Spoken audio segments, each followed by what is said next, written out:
Picture this. You wake up and your body performs better than ever before, seamlessly connected to a global network.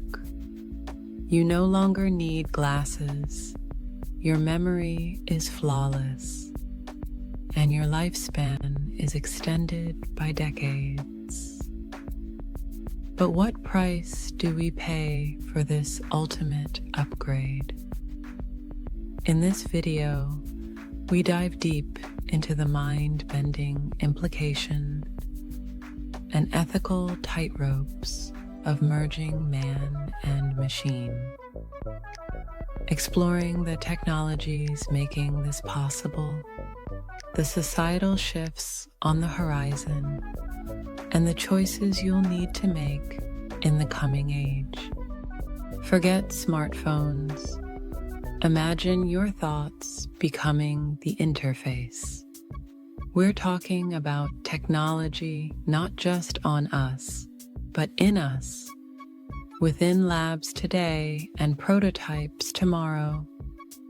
There's real research into biointegration, neural implants, embedded sensors, augmented reality contact lenses, auditory implants, and more. These aren't merely medical devices anymore.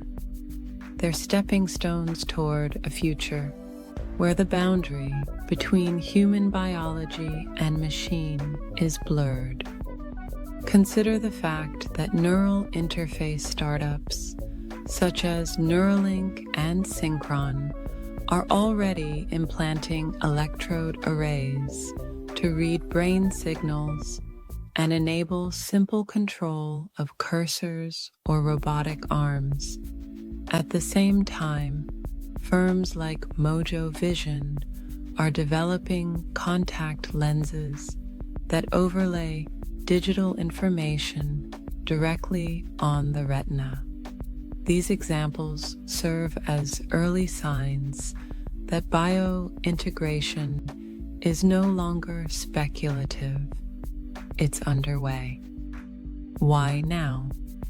Several factors converge: miniaturization of electronics, advances in brain-computer interface, BCI research, wireless power and energy harvesting, and of course, the drive for enhancing human performance beyond recovery.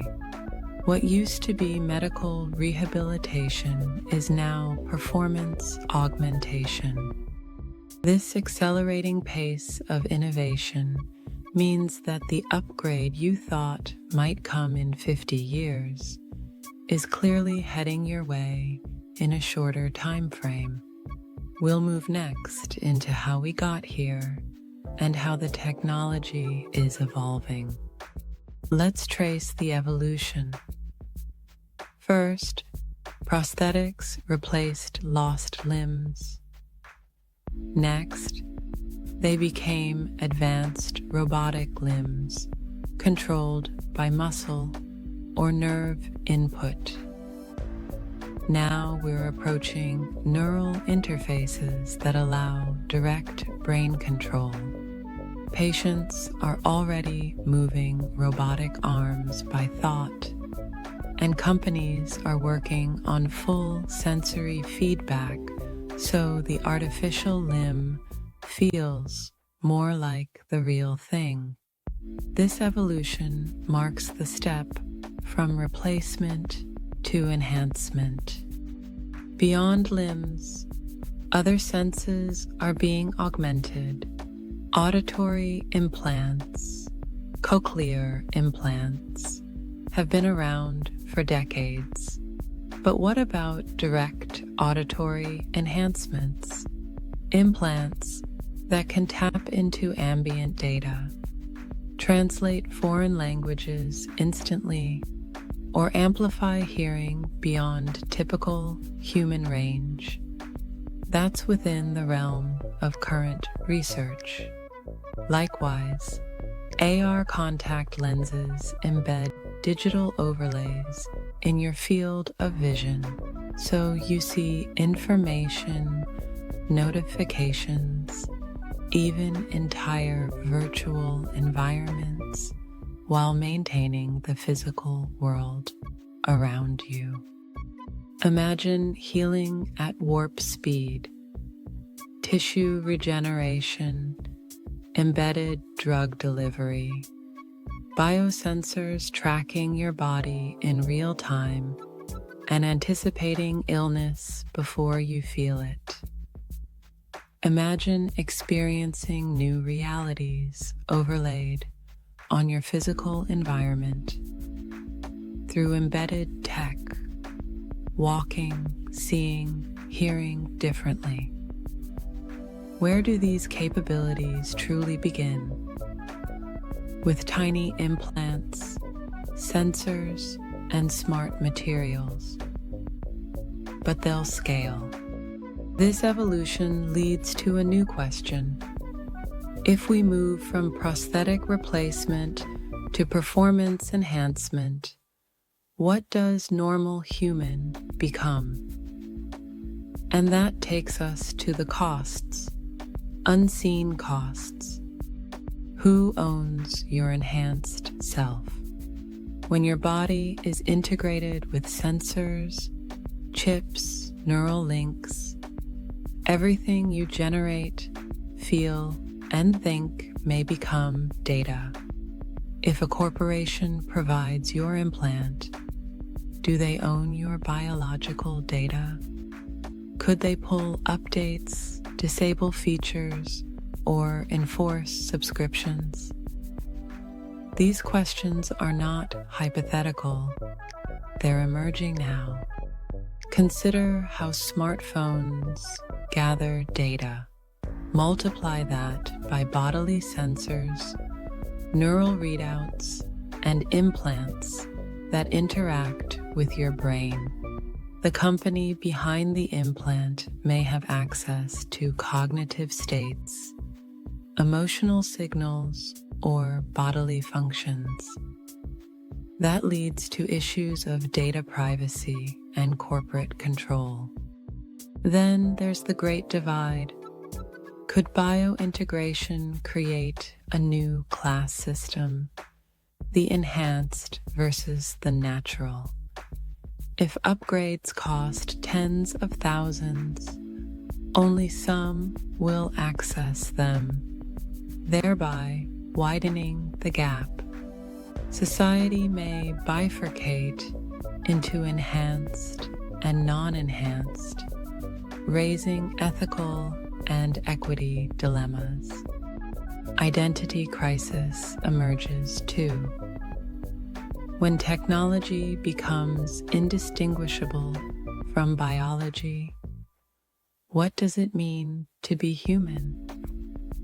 If your memories are augmented, your senses expanded, and your lifespan extended, who are you? Are you still you? If your cognitive processes are outsourced to embedded tech, is your mind your own?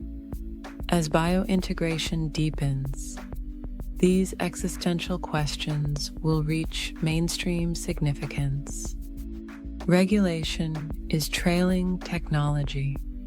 We'll need governance frameworks, rules around consent, ownership, upgradability, deactivation rights, data rights, and bodily sovereignty. Without this, the risks become real. We're at a pivotal moment where regulation should keep pace with invention, not lag behind.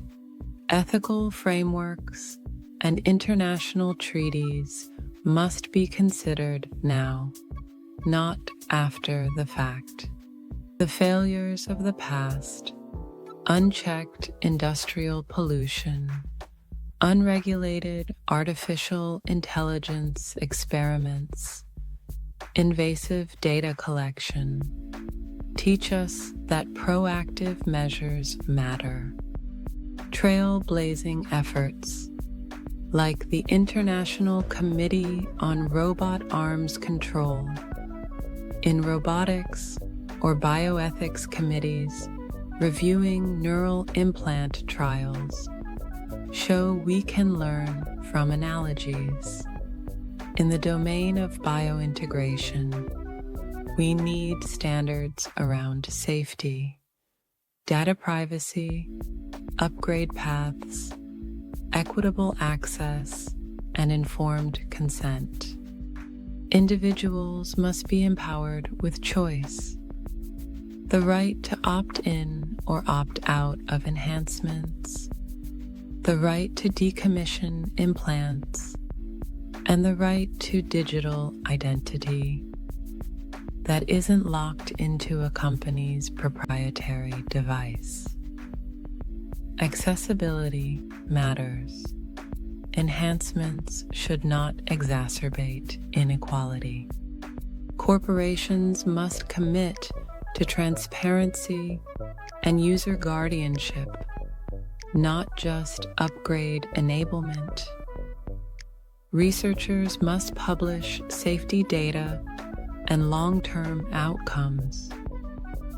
Governments must legislate protections for bodily autonomy and digital rights. Without these safeguards, we risk trading our humanity for a silent upgrade we didn't consent to. With them, we could elevate it. What lies ahead? Will biointegration lead to a new species, or simply a more adaptable human? If our bodies become hardware and our minds partly software, we stand at the threshold of transhumanism. We can consider extending lifespan. Imagine adding decades or even centuries to life. Intelligence might be enhanced via logic augmentation, memory chips, AI assistants wired into your neural network. Physical performance could surpass anything seen today. Some thinkers call it the singularity, technological merging with biology. But as we gain power, we should ask, what aspects of humanity will we strive to preserve, and what will we willingly let go? Empathy, imperfection, mortality, challenge. If we perfect ourselves, do we lose our meaning? The ultimate question, as we merge with machines, will we still see ourselves as human or as something beyond? Will we still value authenticity, struggle, and growth? Or will those qualities fade in a world where upgrades are normalized? One future scenario. You wake up in 2045, your body optimized, vision enhanced, sensors embedded. You step outside and instantly tap into AR overlays. Your friends represented as avatars. Your schedule and thoughts displayed silently. You're connected worldwide, your memory extended, your health optimized. But somewhere inside, you wonder, was I the one who made this decision?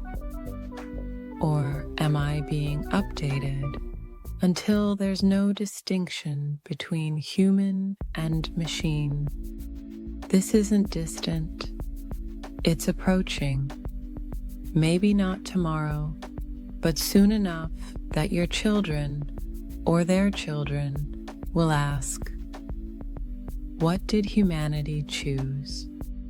If the future of humanity is being rewritten inside our bodies, we all have a choice in how it's written. Will we be passive receivers of upgrades or active designers of our evolution? The rise of bio-integrated human technology is one of the most profound shifts we'll ever face, and the decisions we make today will echo for generations. Thanks for watching. If you found this exploration into the merging of man and machine thought-provoking, please like, comment, and tell me your thoughts below. Would you choose to upgrade? Why or why not? And if you haven't yet, be sure to subscribe to the Tech Radar for deep dives into the technologies shaping our world. Weekly uploads you won't want to miss.